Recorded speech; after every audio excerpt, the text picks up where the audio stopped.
Hello, hello. Welcome to Reiki Radio. I am your host, Yolanda Williams. I'm in a really good mood today. I've been doing the meditation challenge to fill up with love, and I hope that you all are joining me in that. So before we get started in today's topic, I do want to invite all of you to hop over to my website, which is yewchi.com. That's YEWCHI.com. And from there, you can start the 44-day meditation challenge too.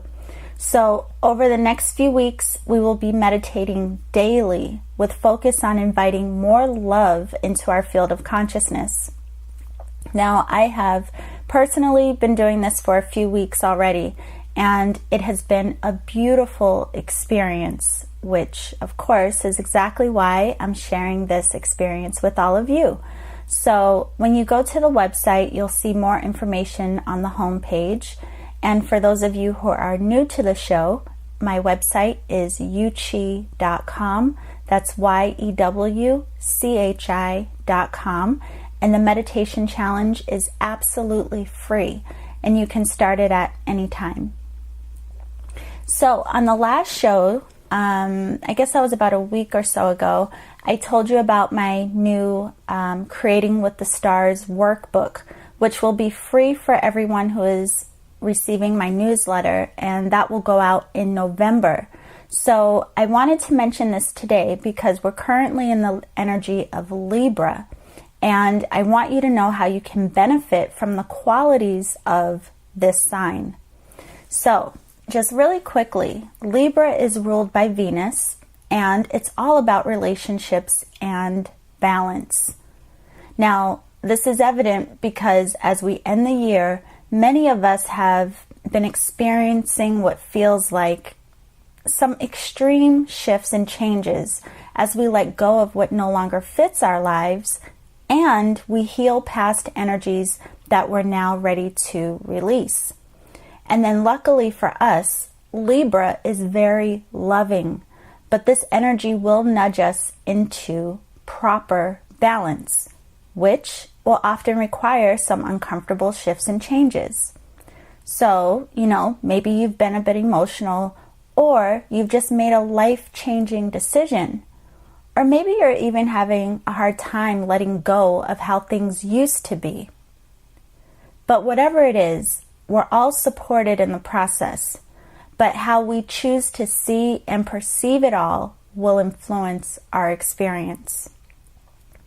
Now, if you are flooded with emotion, acknowledge the fact that you are releasing and healing in order to move forward. But the more you resist, the more challenging it will be.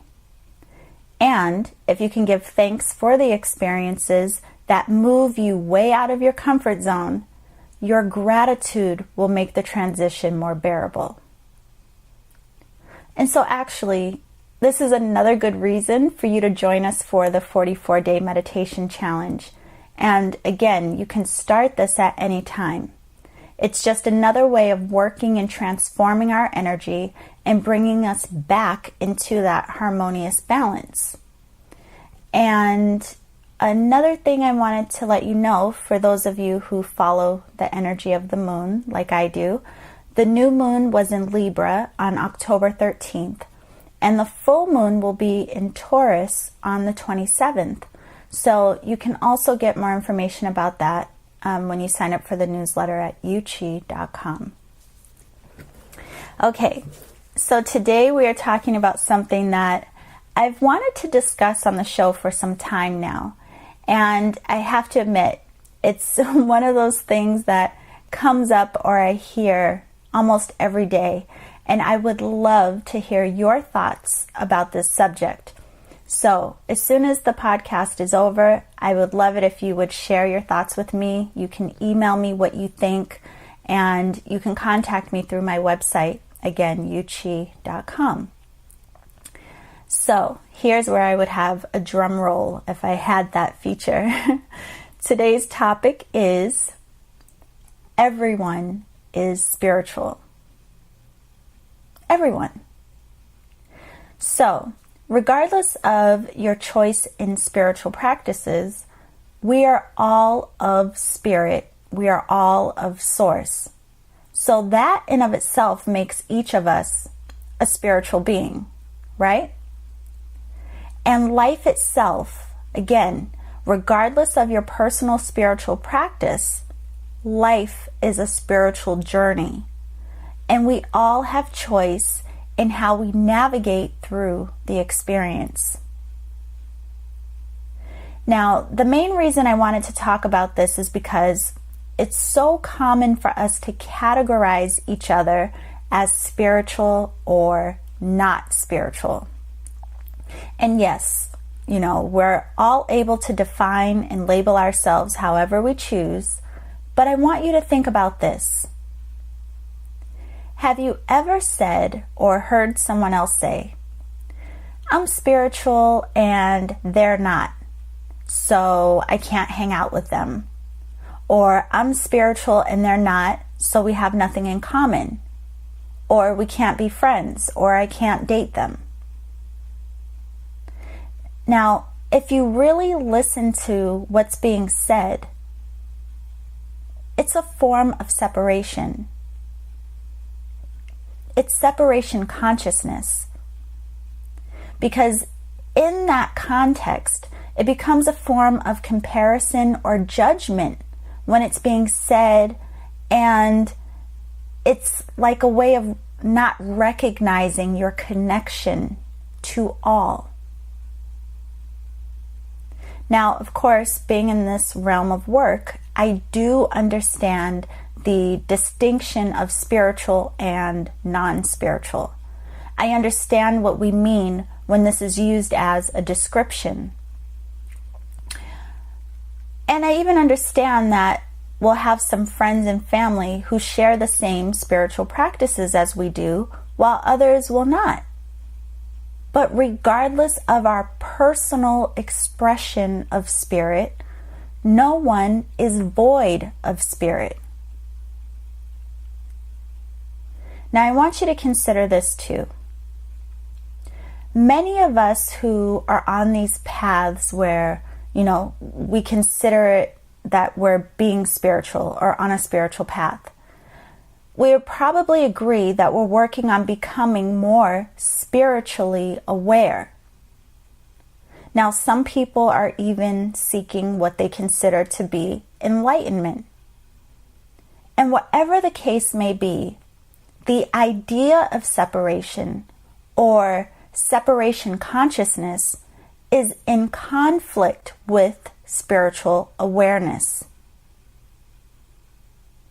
So think of it this way. How can we work towards the understanding of I am, or being one with all that exists, while separating ourselves based on spirituality?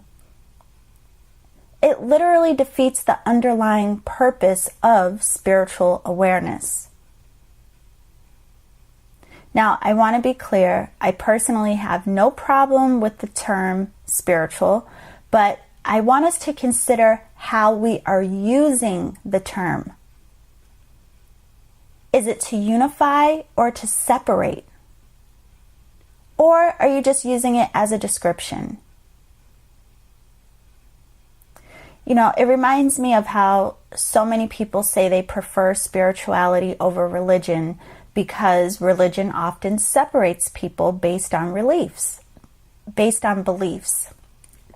It can sometimes cause that whole notion of I'm right and you're wrong.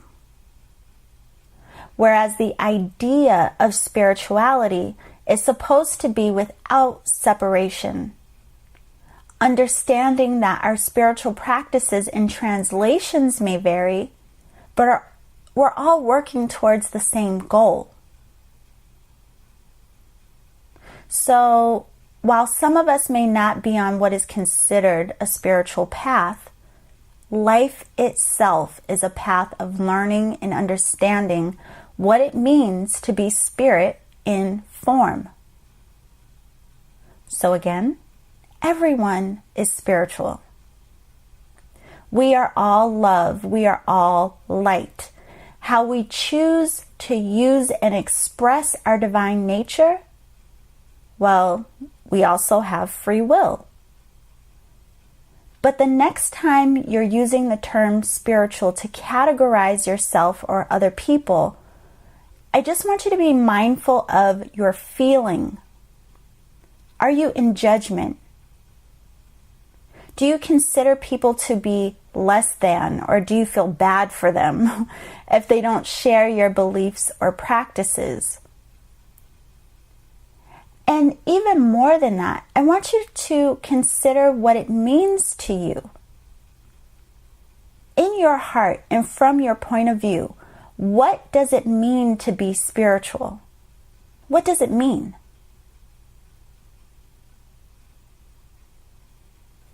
Okay, so just some more food for thought here on Reiki Radio. And as always, I appreciate you being here, and I hope you'll join me for the meditation challenge. So if you do participate in the meditation, I would love it if you share your experiences about that on the event page. And again, that's at yewchi.com. That's YEWCHI.com. And also email me. Let me know what you feel about this term, spiritual, and what it means and how it's being used. I hope you all have a beautiful week ahead. And remember to always journey in love.